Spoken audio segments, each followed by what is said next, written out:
On October 3, 1942, a rocket rose from a secret base on the Baltic coast. It climbed higher than anything humans had ever built, all the way to the edge of space itself. The engineers watching that day knew something the rest of the world didn't. The age of the spaceship had begun. But this rocket was not built to carry people to the stars.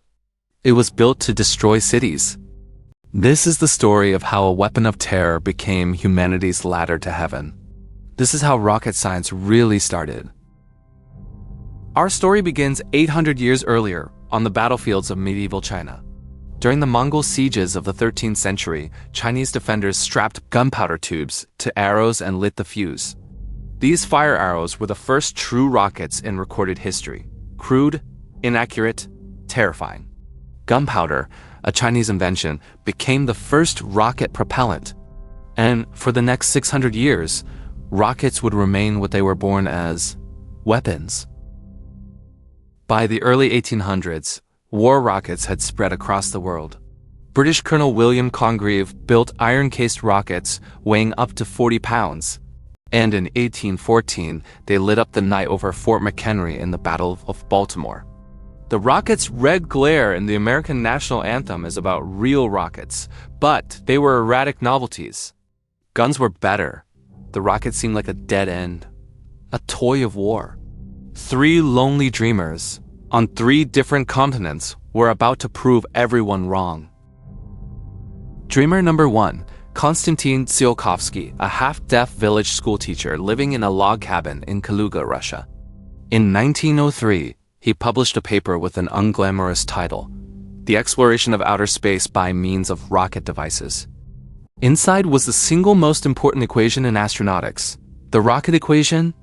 It showed exactly how fast a rocket could go, given its fuel and mass, and it proved that reaching orbit was physically possible. His famous line still echoes today: Earth is the cradle of humanity, but one cannot live in a cradle forever. Tsiolkovsky didn't stop at one equation. On paper, he invented the modern space program, liquid hydrogen and liquid oxygen propellants.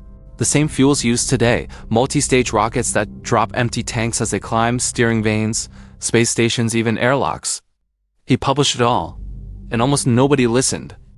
Russia was about to collapse into revolution, and the old schoolteacher died in 1935. Respected, but largely unfunded. He never saw a single rocket reach the sky, but his equations were waiting for whoever dared to use them. Dreamer number 2, Robert Goddard, a sickly physics professor from Worcester, Massachusetts. As a boy, climbing a cherry tree in 1899, he looked up and imagined a machine flying to Mars, and devoted his entire life to that moment. In 1920, he published a method of reaching extreme altitudes, and the press destroyed him. The New York Times mocked him savagely, claiming he didn't understand basic physics, since a rocket needs air to push against. They were wrong, of course. Rockets work better in a vacuum. On March 16, 1926, in a frozen cabbage field in Auburn, Massachusetts, Goddard lit the fuse on a strange, spindly contraption he called Nell. It burned for 2.5 seconds, climbed 41 feet, and crashed into the field 184 feet away. It was the world's first liquid-fueled rocket, the Wright brothers' moment of spaceflight, and almost nobody noticed. Goddard kept working in secret, patenting gyroscopes, gimbaled engines, and guidance systems.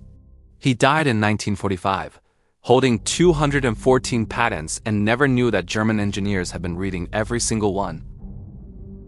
Dreamer number 3, Hermann Oberth, a Transylvanian schoolteacher who read Jules Verne's From the Earth to the Moon at age 11 and never recovered. In 1923, he published The Rocket into Planetary Space, a book so dense with mathematics that his university rejected it as a dissertation. It became the Bible of German rocketry. In 1929, he even advised on Fritz Lang's film The Woman in the Moon, inventing the countdown for dramatic effect. Yes, the launch countdown, now used on every rocket on Earth, was invented for a movie. Oberth's book ignited Germany. In 1927, enthusiasts founded the Society for Space Travel, the VFR, and began launching homemade liquid rockets from an abandoned ammunition dump outside Berlin they called the Rocket Airfield. Among the teenagers mixing fuels and dodging explosions was a charismatic young aristocrat named Werner von Braun. The club built real, working rockets on pocket money. And in the early 1930s, the German army came knocking. The Treaty of Versailles banned German warplanes, tanks, and heavy artillery, but nobody had thought to ban rockets. Captain Walter Dornberger, the Army's rocket man, offered the dreamers a devil's bargain: unlimited funding, real test stands, real engineering in exchange for building a weapon. In 1932, 20-year-old von Braun joined the Army's program, earning a physics PhD on liquid rocket combustion by 22. The Rocket Club's dream of Mars quietly became the Army's program for a missile. Von Braun would spend the rest of his life defending that choice and escaping its shadow. In 1936, the program moved to Peenemünde, a remote island on the Baltic coast, the most advanced rocket facility on Earth, with thousands of engineers and budgets that dwarfed everything before it. There they built the Graf-4, the A4, 8-meter missile with a revolutionary engine burning alcohol and liquid oxygen, turbopumps spinning at thousands of revolutions per minute, graphite vanes and gyroscopes to steer it, and a top speed 5 times the speed of sound. It was not an incremental improvement. It was a different universe. Which brings us back to that October day in 1942. On its third test flight, an A4 rose from Peenemünde, burned for 65 seconds, and arced over the Baltic. Reaching an altitude of about 85 kilometers, the very edge of space, it was the first human-made object to get there. Dornberger turned to von Braun and said, "Today the spaceship was born." He was right. But the spaceship's first job would be murder. The Nazi leadership renamed it Vengeance Weapon 2, the V-2, from September 1944. Mobile launchers fired more than 3,000 of them at London, Antwerp, and other cities. There was no defense and no warning. The V-2 fell from the sky faster than sound, arriving with a double crack only after it exploded. Around 9,000 people were killed. Every launch was also, in a sense, a space launch. The same machine pointed at a city instead of the stars. And here is the darkest chapter of all. To protect production from bombing, the V-2 was built underground, in the Mittelwerk tunnels, by prisoners from the Dora concentration camp. Starved, beaten, worked to death in the darkness. An estimated 20,000 prisoners died building the V-2, more people than the weapon ever killed. It is likely the only weapon in history whose production cost more lives than its use. No honest history of rocket science can skip this. The road to the moon passed through a tunnel of horror. By early 1945, Germany was collapsing and the great rocket harvest began.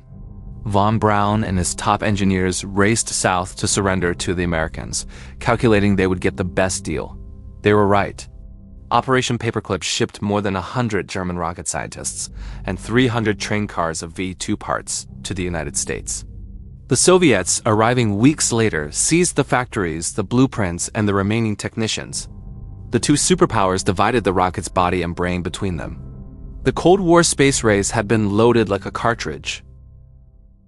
In New Mexico, von Braun's team reassembled the captured V-2 South and launched them from White Sands. On October 24, 1946, a V-2 carried a camera to 105 kilometers and took the first photograph of Earth from space. Our planet, curved and cloud-streaked, seen for the first time. But America lost interest in rockets, so von Braun became a salesman. He wrote in Collier's magazine, appeared on Disney's TV show, and convinced millions of Americans that spaceflight was their destiny. All he needed was a reason. The Soviet Union was about to give him one. In the Soviet Union, the dreamers had their own secret genius. Sergei Korolev, the chief designer, whose name was a state secret. Korolev had survived Stalin's purges. Arrested in 1938, he was sent to the Kolyma gold mines, one of the deadliest camps of the Gulag, before being pulled back to design rockets in a prison laboratory. By 1957, he had built the R-7 Semyorka, the world's first intercontinental ballistic missile, a cluster of 20 engines lighting at once. It was designed to carry nuclear warheads. Korolev had other plans for it. On October 4th, 1957, an R-7 placed a polished metal sphere the size of a beach ball into orbit. Sputnik, fellow traveler, did almost nothing except beep on a radio frequency anyone could hear. And that beep shattered American confidence like a hammer. A Soviet machine was passing silently over American skies, every 96 minutes. A month later, Sputnik 2 carried the dog Laika into orbit. The beep-beep from the sky had started the space race, and America was losing. America's rushed answer was the Vanguard rocket, televised live on December 6, 1957. It rose 4 feet, collapsed back onto the pad, and exploded in a fireball while the satellite rolled away, still transmitting. The press called it Flopnik. Humiliated, the government finally unleashed von Braun. In just 84 days, his team converted their Redstone missile into a launcher. On January 31st, 1958, Explorer 1 became America's first satellite, and it actually discovered something: the Van Allen radiation belts surrounding the Earth. Rocket science in the same decade created NASA. NASA? But the Soviets struck again. On April 12, 1961, a 27-year-old carpenter's son named Yuri Gagarin climbed into a sphere called Vostok 1. Strapped on top of Korolev's R-7, his informal farewell, Puikali, let's go, became immortal. 108 minutes later, having circled the entire Earth, he ejected and parachuted into a field, smiling. Humanity was no longer a species of one world. Weeks later, President Kennedy raised the stakes impossibly high: land a man on the moon before the decade was out. To keep that promise, von Braun's team in Huntsville, Alabama, built the most powerful machine of the 20th century. The Saturn V, 111 meters tall, higher than the Statue of Liberty. 5 F1 engines drinking 13 tons of propellant every second. 7.5 million pounds of thrust. 3 stages, each discarded in flight, exactly as Tsiolkovsky had calculated 60 years earlier with gyroscopes and gimbaled engines straight out of Goddard's patents. The old dreamers had all signed their work. Now it just had to fly. On July 16, 1969, a Saturn V carried 3 men toward the moon while 600 million people watched. 4 days later, the lunar module Eagle separated and descended, with alarms blaring and fuel running out, until Neil Armstrong's voice came through the static. Houston, the Eagle has landed. 6 hours after that, one small step. Here's a detail I love. 3 days before the landing, the New York Times published a correction to its 1920 editorial mocking Goddard. 43 years late, the record was set straight by the fire he had lit. Look closely at the rockets that followed, and you can read their family tree. The V-2 became America's Redstone, which launched its first astronauts. Korolev's R-7, a missile built in 1957, evolved into the Soyuz, which still carries humans to orbit today, the oldest rocket family in service. Every liquid engine on Earth descends from the Dreamer's equations and Peenemunde's pumps. The weapon and the spaceship were twins, and the spaceship won. And the story isn't over. In 2015, SpaceX did what even von Braun never managed: flew a rocket to the edge of space and landed it back on its feet, to fly again, slashing the cost of reaching orbit. Today, Starship, the largest rocket ever built, is being stacked for Mars.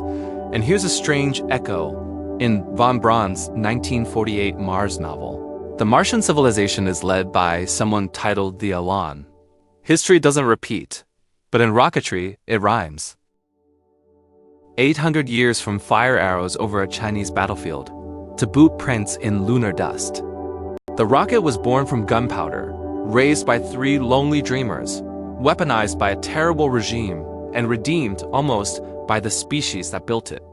The same fire that once fell on cities now carries telescopes past the planets. Rocket science was never really about machines. It's the story of humans refusing to accept the sky as a ceiling. and that story is still climbing. Thanks for watching. If this story fired you up, subscribe. There's a lot more history where this came from.